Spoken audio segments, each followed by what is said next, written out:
Hello everybody and welcome back. And the party are here. They are at the foot of the central plateau, this massive circle of land which rises 3,000 feet above the main island. They are outside a cave where the two Phaneton guards led them on the idea that this is the way upward to the top of the plateau. They are also with an injured Phaneton and an injured Rakasta who claim that they are runaway slaves. We've got a lot of questions to ask them. Who enslaved them? Where were they held? And what's it like further up into these caves? But before we do that, they have given us a job, and that job is to clear out a certain portion of this cave from some creatures that we think will be troglodytes. Because these creatures will eventually come out of these caves to hunt in this area, and they will catch up and kill these two wounded creatures, plus our Phaneton bodyguards. But before we go back into the caves, we have a bit of healing to do. We got attacked by 4 Dimetrodons who were drinking at this waterfall. This waterfall is fed by a hot volcanic stream, and it contains a lot of mineral content which has some vague healing properties. But I'm looking at Carrick, who's down to 15 hit points from 32, so he deserves a staff of healing. Right, he is up to 21. We used our 2 Cure Light Wound spells curing these slaves, but we still have a Cure Light Wound sword. And that's another 5 points. He's up to 26. We've dealt with troglodytes before, and they have a nauseating effect, which gives a -2 THAC0 penalty if you fail a save versus poison. Let's move the party into this boulder-filled passage here, and it narrows to a point where only one person can squeeze through at a time. That's going to make that person very vulnerable, so we have to prep some spells beforehand, and we are going to cast Bless, so everybody has +1 to hit and damage. We're going to cast Haste, so everybody moves quicker and gets 2 attacks per round. Donard is going to cast Protection from Fire upon himself. I need a little reminder as to the duration of Protection from Fire. It's called Resist Fire, and it lasts for 2 turns, which is 20 combat rounds, so that is good enough. Right, and it gives us some real good bonuses against fire. He also has a ring of fire resistance as well. Right, so with all of those spells upon us, we're not going to send Carrick in first, because he has only 26 hit points, but we will send Donard in first, because he has 51 and a rather low armor class. So, I might have to split the party up for this. So we've got Donard in first, then we've got Carrick. No, then we're going to have Malin, then Carrick, then Tybor, Sylvia, Maridin and Liz at the back. Okay, it's rather cramped here. I'm going to change the P into a creature here, and we've got rather a large contingent of enemies to deal with. Malin is going to have to put the lamp down on the floor as soon as Donard runs in. Now Donard will get 1 movement and 1 attack. Right, but does he get surprise? Or did Malin's lantern spoil the occasion? These creatures don't have infravision, so they are reliant on torches, so this chamber is lit. There is no surprise, so Donard is going to run in, and he's going to try and get 1 hit in before the nauseating attack takes effect. So let's do his 1 hit, and these are troglodyte brutes. They're level 4 versions of a troglodyte. And he hits, and he does 8 plus 1 is 9 damage, and he takes this one down to 9 hit points. So it's their go, and there are 4 of them on him. Right, they get a lot of attacks, so this is going to take some time. The first one, I need another D20. What I'll do is I will do their double attacks. Right, hits for 6 points.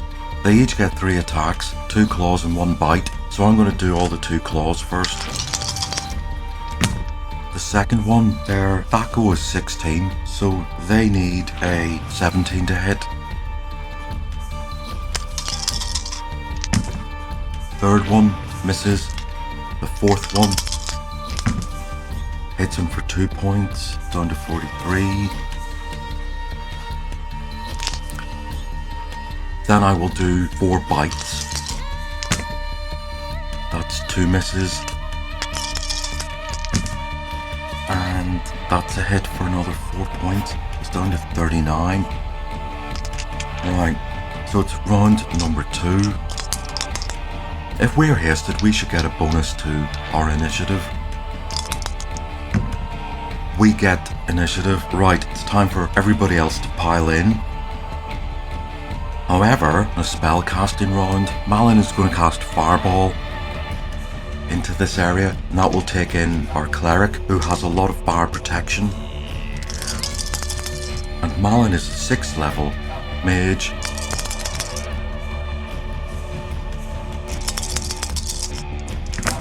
And I've yet to see him do an amazing fireball.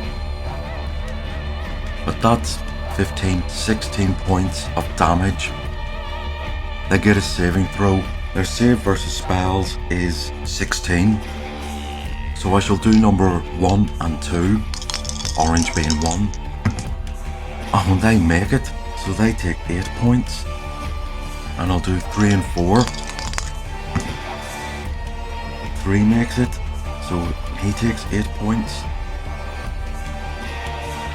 4 doesn't, and he is wiped out. Right, what about our cleric? Does he make a saving throw? Right, what is his save versus spells? It would be 13. His wisdom brings that to 10. His magic ring brings that to 9. And he gets +2 because of the fire resistance. So yes, he does. He takes 8 damage. That gets reduced by 6 because of the ring of fire resistance, plus a further 6 due to the resist fire spell. So in effect, he takes no damage. Right. Okay, so that was the spells round. Unfortunately, Malin has clogged up the passageway, so we have to move into melee. So Donard is going to take on another of these brutes, and let's see what he can do. And he can hit, but he can only do 6 damage. One of them is down to 4. Okay, so it's their round. I should have done the nauseating attack. He still would have hit with a -2 THACO penalty. Let's see, does he make a save versus poison? Well, thanks to his ring of protection +1, he just makes it. It would be 9, it is 8. Right, it's the enemy's round. Donard has got 3 of these troglodyte brutes around him, but coming out from the side is a rock python that only just gets to Donard in the movement round. And I forgot Donard gets 2 attacks. So he was on this one, and he hits armor class 4 just thanks to the bless spell. So he does another 8 damage and he wipes out that one. So there are 2 troglodytes on him, and now there is a python. Let's do the claw attacks. That just misses. They need an 18 to hit him. Let's do the other claw attacks. Both of those miss. Let's do the 2 bites. And both of those miss. Right, it's round number 3. Oh, they get initiative. I'll do all that again. 2 claw attacks. 1 hits. He's down to 33. 2 misses. I'll do the 2 bite attacks. And that one is a hit. He's down to 30. Right. Now the rock python. I will do its attack. And it misses badly. Good, because if it latches onto him, it will do automatic damage per turn. It's our go. Movement. Malin's getting out of the way. Carrick is moving up. Tybor is moving up. Donard has 2 attacks. Sylvia can move and get a shot in. Remember, we get 2 actions per round. Donard is moving. He will attack this python. and he misses. Tybor will attack this troglodyte brute, and he hits, and he does 11 damage for the bless, which is enough to kill that one. Remember, these got fireballed. Donard has 2 attacks. I'll do Sylvia's 1 missile attack. On the Python, she hits and does 7 damage. Python is down to 16. I shall do Donard's 2 attacks. 1 on the troglodyte brute, who he hits and takes to 1 hit point. So he will do a 2nd attack, and he misses. Right, it's round number 4. We get initiative. If Sylvia moves, she loses an attack, and if Maridin moves up, he gains 1 attack, so it's no advantage. Sylvia might as well shoot twice. Tybor goes last, so missiles. Sylvia is going to try and shoot the rock python, and she hits twice and does 10 plus 6 plus 2 for bless is 18, which is enough to kill it. Donard is going to try and hit the troglodyte brute on him, and he hits once. It only has 1 hit point left. It's dead. Okay, that's this round over with. The party is still hasted. Next round everybody can move up. Donard deserves a staff of healing. He's at 37. So there is only one way, and that's forward. Right, what's in the next cave? So we still have haste upon us, but this little passageway is too narrow for all the party to move through at once. So we're going to have the 3 frontliners go in first. Luckily, this cave is lit. If our ranged people follow on, this cave looks a bit cramped for line of sight. So I think it's just going to have to be melee on melee. And what we have here are 3 more troglodyte brutes and a troglodyte chief. The chief has 5 hit dice and 23 hit points. The brutes have 18 hit points and 4 hit dice. The chief's THAC0 is 15 and the others are 16. It's interesting that even though you have haste, you don't get initiative even though you're moving at twice the speed. Okay, I would assume then that means one of the actions for haste is the fact that we're moving. The second action is the one that requires the initiative. However, in round number 2, we still will have to roll for initiative. I don't know if anybody has any thoughts on that. There is room in the back for Sylvia to try and shoot this chief.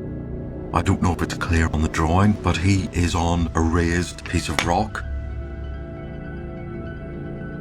Well, our intentions are that we have closed ranks. Sylvia has moved up to try and shoot the chief.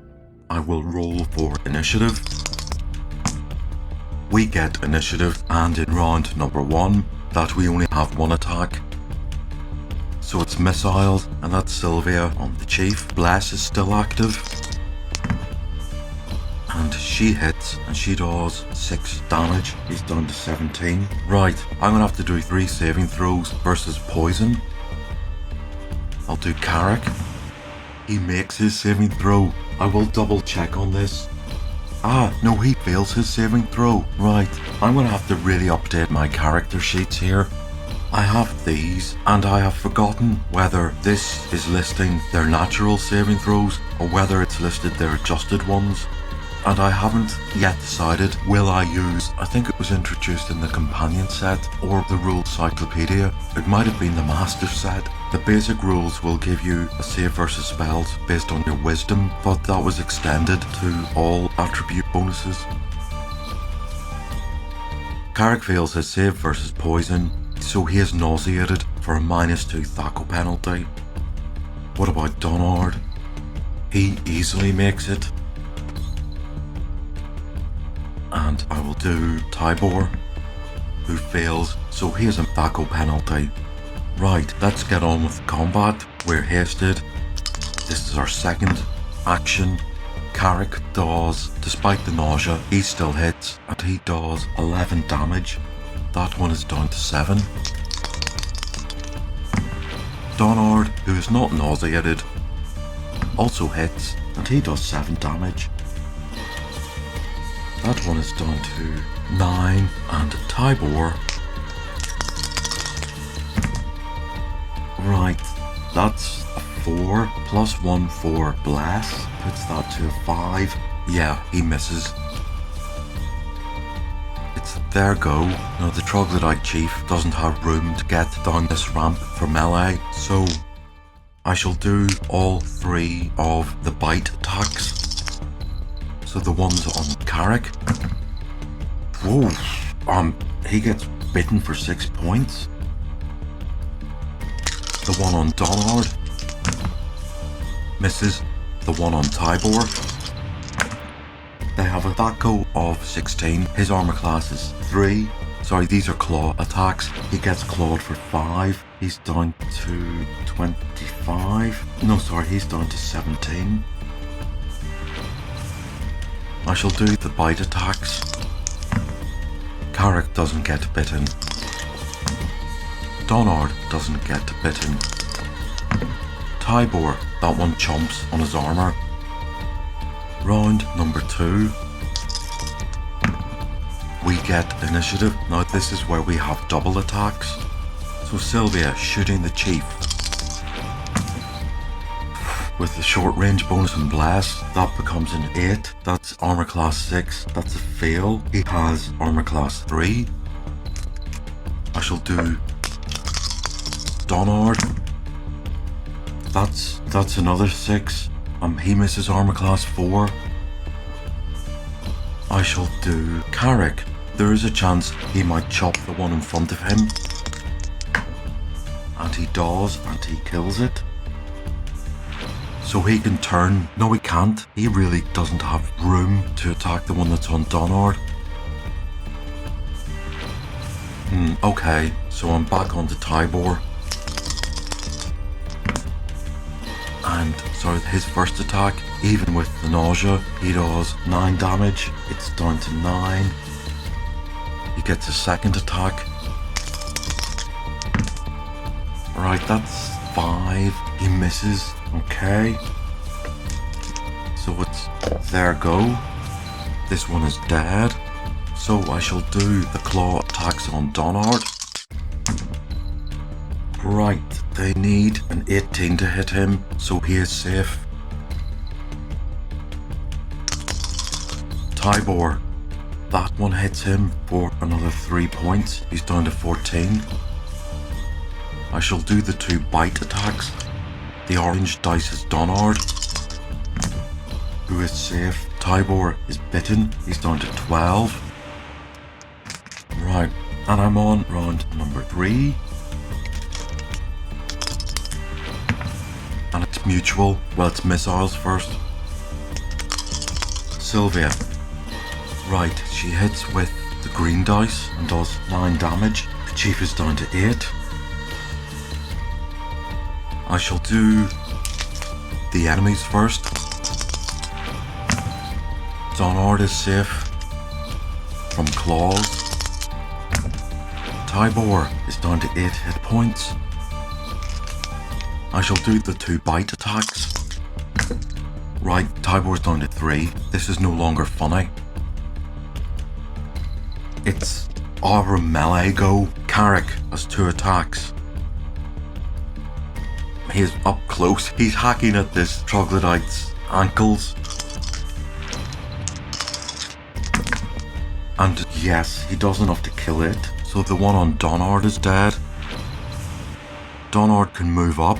I will give that as one of his attacks. So he has 1 chunk with his hammer. Right, he does 8 damage. It's down to 1 hit point. Tybor, his first attack. hits, yes, and he kills it. So there's just the chief left, and we're on round number 4. Chief, that's good enough for him. I'm going to give him a little bit of movement. That's not the 60 feet of a movement round. I'll give him 2 claw attacks and some partial movement. And he does well with his claw attacks, and he claws Donard for 5. He's down to 32. Right, I don't think Sylvia has line of sight anymore, and really the only person who's at the foot of this ramp is Donard. So he's going to have to fight back with 2 swipes of this warhammer of his. Oh my god. And he's not nauseated. That's still, with blessed, that's an 8. He hits armor class 5. This thing has armor class 3. So that's that round over. Round to number 5. Right, this troglodyte has a go on Donard. I shall do the 2 claw attacks. He needs a 17 to hit. That goes 15. Donard's AC is -2. Does he bite? No, he doesn't. Our go. Spells. Sylvia's gonna cast a magic missile. She only regrettably gets 1. Right, that's 4 damage. It's down to 4. Donard, 2 attacks. And yes, he hits with that one and does enough to kill it. Right, that's the troglodyte's dead. There might be some treasure in this room here where the snake came from. So let's clean up and we'll go back again outside and report back to the 2 captured prisoners.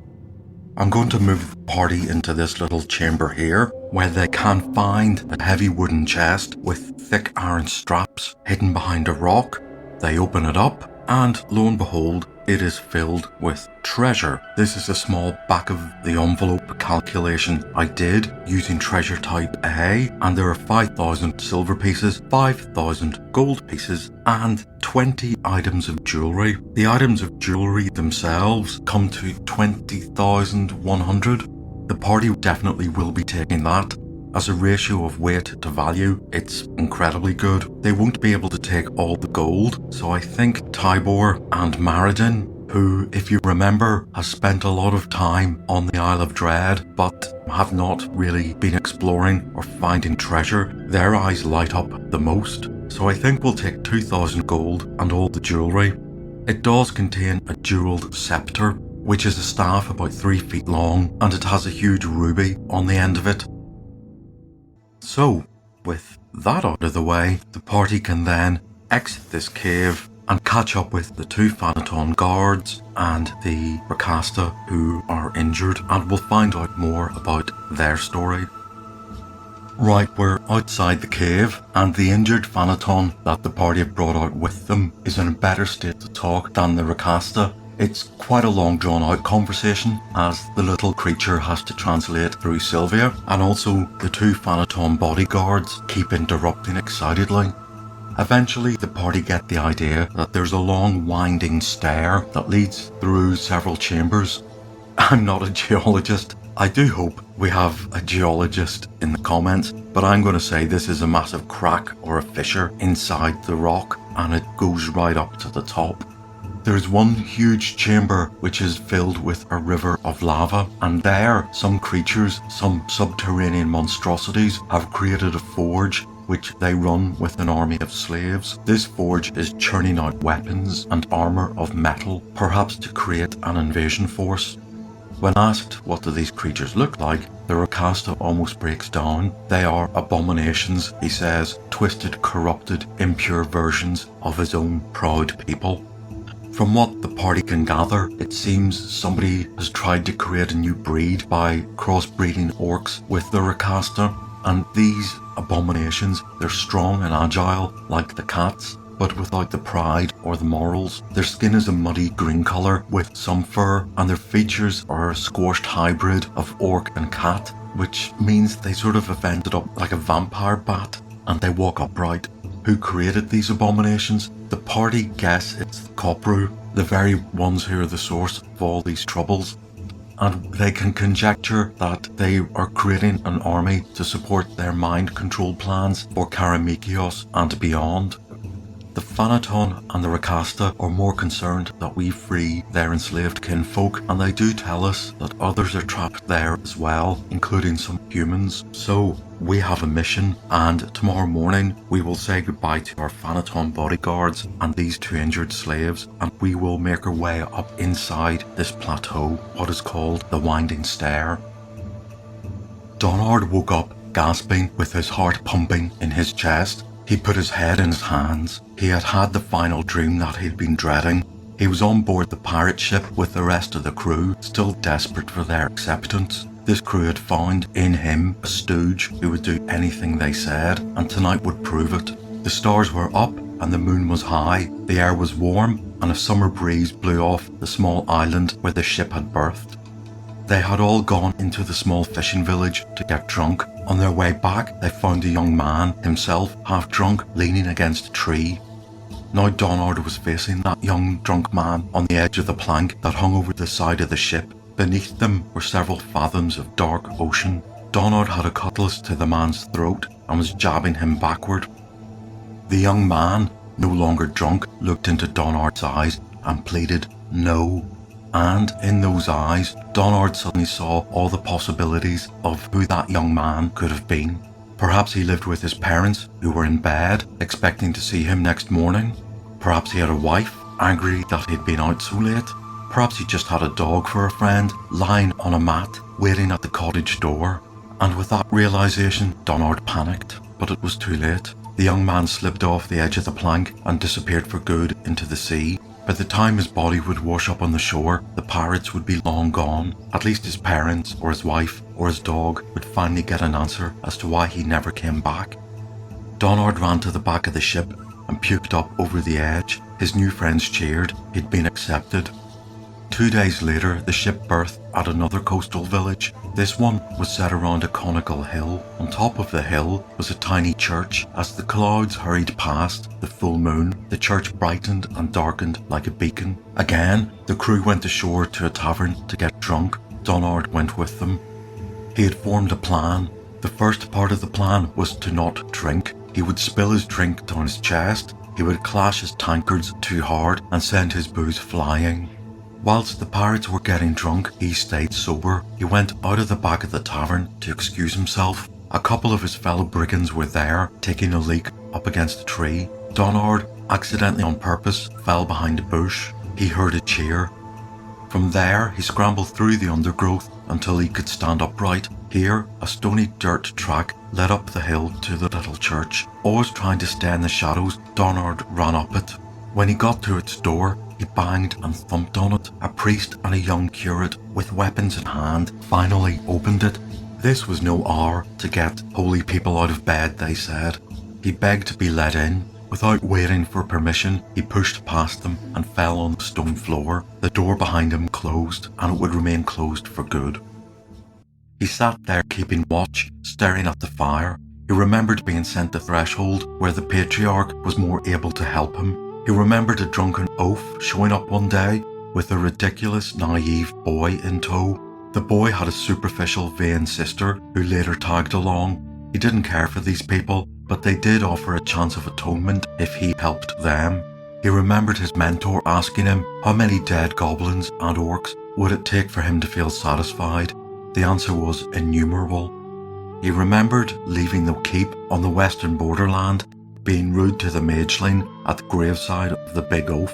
He remembered watching the others dance and laugh in the Lion's Den Inn at Guido's fort after they saved the place from hobgoblins. He realised then he could never dance and laugh like that with them, so it would be better if he just left. He remembered lying on the floor of an ice cave in Blizzard Pass, dying. This is how it would end, pathetic and alone. He remembered how all of a sudden he wanted to live, and the only people that could stop him dying were a dwarf, an elf, and 2 naive kids. As he faded out of consciousness, he wanted to see them again, and when he woke up, there they were. They had fought hard to rescue him. He had gone back to Threshold again, on their way to a lost valley. His mentor asked him if he had learned anything. He had answered, the value of friendship. Instead of not caring what this party thought of him, he realized the real change in him. He cared very much what they thought of him, so that meant they must never know who he really was or what he had done, which meant they couldn't really care for him back as they didn't really know him. Then he knew the answer to the question he'd been asked almost a year ago in Threshold. How many orc deaths would it take to atone for what he had done? It wasn't thousands. The answer all along had just been one: his own. He looked up at the towering plateau of rock above him. He wondered if what lay up on its summit would be the final answer to everything, and would it all end there? And I suppose we'll find out the answer to that in future sessions, so I shall see you next time. Until then.